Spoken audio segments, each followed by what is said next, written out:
देखने लगी, लेकिन उसे राजवीर कहीं नहीं दिखा। उसने एक चैन की सांस ली और फिर मिशा को कॉल करने लगी। मिशा ने कॉल उठाते ही बोला, क्या हुआ? इश्की बोली, कुछ नहीं, अभी तक डेविल दिखा नहीं है। ये सुनते ही मिशा बोली, चिल कर यार, तुमने थोड़ी ना कुछ किया है, जो किया है भाई ने किया है, और वैसे भी तेरी कोई गलती नहीं, इसलिए उनसे डरने की कोई जरूरत नहीं। इश्की बोली, अच्छा जी, तुम तो मुझे ऐसे ज्ञान दे रही हो जैसे खुद नहीं डरती हो उनसे। मिशा बोली, अरे मैं डरती हूँ क्योंकि मैं हर दूसरे दिन कोई ना कोई कांड करती रहती हूँ, पर तूने कुछ नहीं किया है, सो चिल।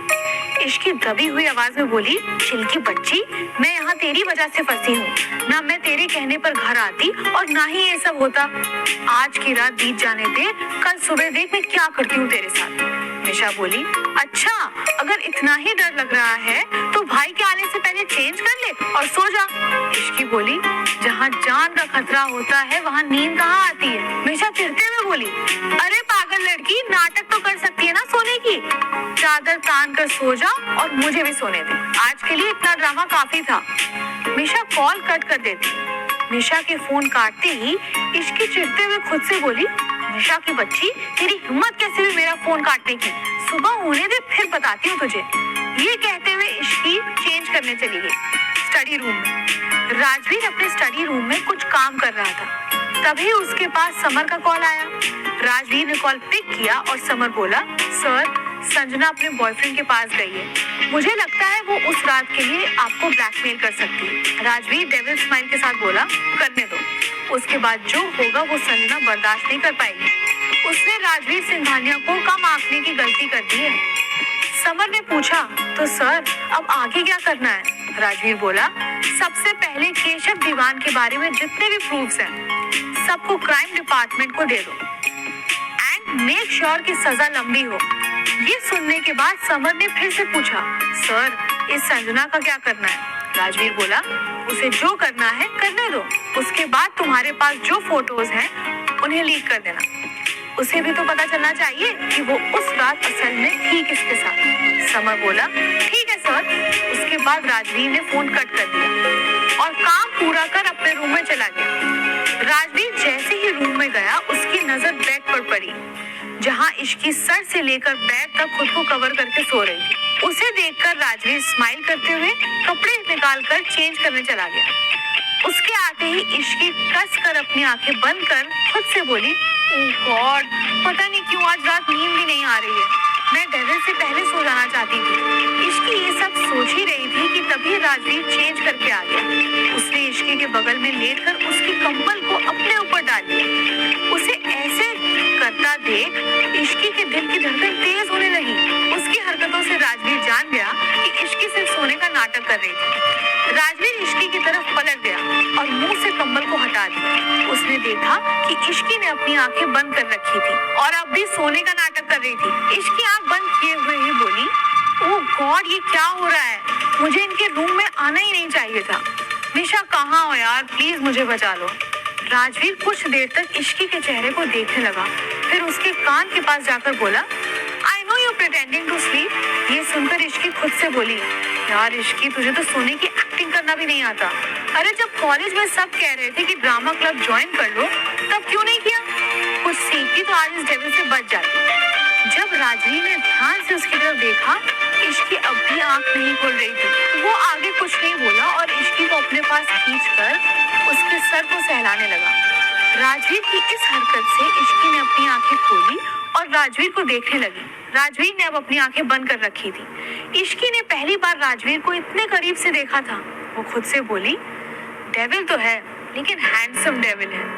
ये कहते ही उसके कानों में राजवीर की आवाज सुनाई पड़ी, मुझे देखना बंद करो, मुझे देखने के लिए अब सारी उम्र पड़ी है, इसलिए अभी सो जाओ।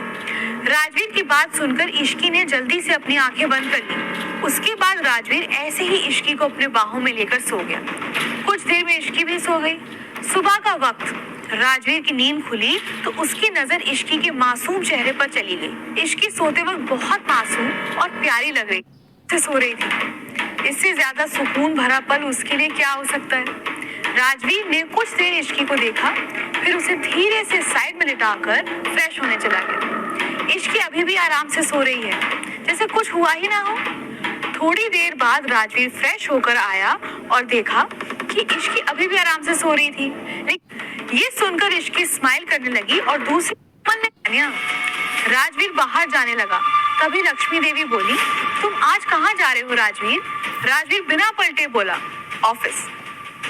तभी दादी बोली, लेकिन बेटा तुम्हारी कल ही शादी हुई है और आज तुम ऑफिस जा रहे हो, अभी शादी की कई रस्में बाकी हैं। राजवीर पलट कर बोला, कैसी रस्में? दादी बोली, बहुत सी रस्में होती हैं और आज इश्की की मुंह दिखाई है। तभी राजवीर बोला, इश्की की मुंह दिखाई नहीं होगी, मैं नहीं चाहता इश्की के बारे में किसी को कुछ पता चले, उसके लिए सेफ नहीं होगा। राजवीर की बात से सहमत होकर अर्नव बोला, राजवीर सही कह रहा है माँ, अभी इश्की बहुत छोटी है, उसमें ज्यादा समझ नहीं है, वो बाहर के लोगों को हैंडल नहीं कर पाएगी। दादी बोली, ठीक है, अगर तुम सब यही चाहते हो तो ठीक है, नहीं होगी मुंह दिखाई, लेकिन पहली रसोई की रस्म और एक पूजा करवानी है, वो तो कर सकते हैं ना? अर्नव बोला, ठीक है। दादी बोली, ठीक है, लेकिन हमारी नई बहू है कहाँ? तभी पीछे से मिशा बोली, पक्का घोड़ा तबेला बेच के सो रही होगी। और क्या कहा आपने? रसोई की रस्म, इश्की अच्छे से पानी गर्म कर दे, वो उसकी मेहरबानी है। राजवीर सबकी बात सुन फिर ऊपर चला गया। उसने अंदर आकर देखा तो मिशा ने जो कहा था वही हुआ, इश्की अभी भी आराम से सोई हुई थी। राजवीर ने उसे आवाज लगाई, इश्की उठ जाओ, सुबह हो गई है। इश्की बोली, बस थोड़ी देर और प्लीज। राजवीर बोला, नहीं अभी उठो। जब राजवीर ने देखा कि इश्की नहीं उठ रही है तो वो उसके पास गया और उसने चादर खींच ली, जिससे इश्की गुस्से से उठकर आंखें मसलते हुए बोली, हिम्मत कैसे हुई मेरे ऊपर से चादर हटाने की? पर जैसे ही उसने राजवीर को देखा तुरंत चुप हो गई। राजवीर ने पूछा, क्या कह रही थी अभी? इश्की धीरे से बोली, कुछ नहीं, सॉरी, मुझे पता नहीं था कि ये आप हैं। राजवीर इश्की को ऐसे देखकर मुस्कुराया, फिर उसके फोरहेड पर इश्की बेड से उठकर रूम से बाहर जाने लगी। उसको बाहर जाते देख राजवीर ने उससे पूछा, तुम कहाँ जा रही हो? इश्की बोली, वो मिशा के रूम में फ्रेश होने जा रही हूँ, मेरे कपड़े वही है ना? राजवीर के आगे कुछ कहने से उससे पहले ही दरवाजे पर किसी ने नॉक किया। राजवीर ने उस ओर बिना देखते ही अंदर आने को कह दिया। एक सर्वेंट अंदर आई, उसने अपने हाथ में एक थाल पकड़ी हुई थी। वो अंदर आकर बोली, सर, ये बड़ी मैम ने इश्की मैम के लिए भेजा है और कहा है कि वो आज यही पहनेंगी। ये सुन राजवीर उसे बोला, ठीक है, इसे यहाँ रख दो। उसकी बात सुन वो सर्वेंट सामान रखकर वहां से चली गई। उसके जाते ही राजवीर इश्की से बोला, चलो अब तुम्हारी प्रॉब्लम सॉल्व हो गई, अब जाओ और जल्दी से रेडी हो जाओ। इश्की ने राजवीर की बात सुनी, फिर सामने रखी साड़ी की तरफ देखकर मन में बोली, प्रॉब्लम सॉल्व हुई है कि और बढ़ गई? मुझे तो साड़ी पहनना आता ही नहीं, अब क्या करूं? मिशा को बताती हूँ। ये कहते हुए इश्की कुछ सोचने लगी, फिर खुद से बोली, नहीं, मिशा को बुलाया तो जितना मुझे आता है वो भी भूल जाऊंगी। ओह गॉड, कहाँ फंसा दिया आपने? इश्की को कुछ सोचते देख राजवीर उससे पूछता है, क्या हुआ? अब जाओ रेडी होने के लिए। इश्की ने जैसे ही राजवीर की आवाज सुनी, वो जल्दी से सामान लेकर वॉशरूम की ओर भाग गई। कुछ देर बाद इश्की फ्रेश होकर बाहर आई और रूम के चारों ओर देखने लगी। रूम में राजवीर को ना पाकर इश्की ने चैन की सांस ली और बैठकर यूट्यूब पर कुछ वीडियोस देखने लगी। वो साड़ी पहनने की वीडियोस देखकर साड़ी पहनने की कोशिश करने लगी और जैसे तैसे करके साड़ी पहन ली। फिर आईने में खुद को देखकर बोली, साड़ी तो ठीक ठाक पहन ली तूने इश्की, लेकिन थोड़ा अजीब लग रहा है। चलो कोई नहीं, बाहर जाकर कोमल आंटी से कहूंगी तो वो अच्छे से पहनाएंगी। फिर इश्की खुद को अच्छे से रेडी करने लगी और रूम से बाहर चली गई। बाहर जाते ही उसकी नजर कोमल पर गई तो वो कोमल के पास जाकर बोली, आंटी आपने साड़ी क्यों दी? मुझे पहनना ही नहीं आता है, मैंने वीडियो देखकर जैसे तैसे पहन ली, लेकिन ये खुल ना जाए। ये सुन कोमल कुछ देर इश्की को देखने लगी। इश्की रेड कलर की साड़ी में बहुत अपने रूम में चली गई और उसकी साड़ी ठीक करने लगी और कोमल के साथ नीचे चली गई। जैसे ही इश्की नीचे आई, मिशा उसके इश्की से बोली, इश्की बेटा, तुम्हारी शादी के बाद आज पहला दिन है तो तुम सबका आशीर्वाद दे दो। ये सुनकर इश्की ने हाँ में गर्दन हिलाई और फिर सबके पैर छूकर आशीर्वाद देने लगी। तभी दादी बोली, इश्की, आज तुम्हें पहली रसोई की रस्म करनी है। ये सुनते ही इश्की की आंखें बड़ी हो गई। ये देख मिशा हंसते हुए दादी से बोली, ज्यादा कुछ नहीं तो हलवा बना लो। नहीं आता तो रेसिपी देखकर बना लो। तभी कोमल बोली, माँ मैं बना देती हूँ। इश्की करछी चला लेगी, रस्म पूरी हो जाएगी। ये सुनते ही इश्की ने हाँ में गर्दन हिला दी।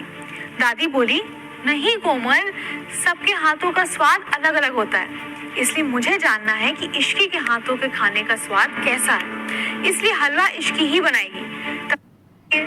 दादी की बात सुनकर मिशा ने मुंह बना लिया। वहीं कोमल इश्की को लेकर किचन में चली गई और उसे सब कुछ अच्छे से समझा दिया। कुछ देर बाद इश्की सूजी का हलवा बना रही थी, तभी मिशा ने पूछा, क्या बना रही है? इश्की ने चिढ़ते हुए जवाब दिया, बेवकूफ बना रही हूँ। मिशा बोली, अरे तू चिढ़ क्यों रही है? मॉम ने तो समझाया है ना कि कैसे बनाना है, चली क्यों नहीं गई? ना मैं यहाँ रहती और ना ही इस शादी में फंसती। मिशा बोली, अरे तू फिर से वही बात कर रही है। इश्की पूछती है, तो और क्या कहूँ? पहले उस डेविल का सामना करना पड़ा, फिर ये शादी की आफत और ये हलवा। ऐसा लग रहा है जैसे मैं ही मरी जा रही हूँ उससे शादी करने के लिए। जिसने किया है उससे करवाया जाए ना ये सब। मिशा बोली, हाँ यार, सारी रस्में लड़कियों के लिए क्यों होती हैं? लड़कों से भी करवाना चाहिए। इश्की बोली, ये सब छोड़, मुझे बस 2 मिनट का काम है, तू इसे दे, मैं अभी आती हूँ। ये बन गया है, तू थोड़ा ध्यान देना। ये सुन, मिशा कहती है ठीक है। इश्की वहां से चली गई।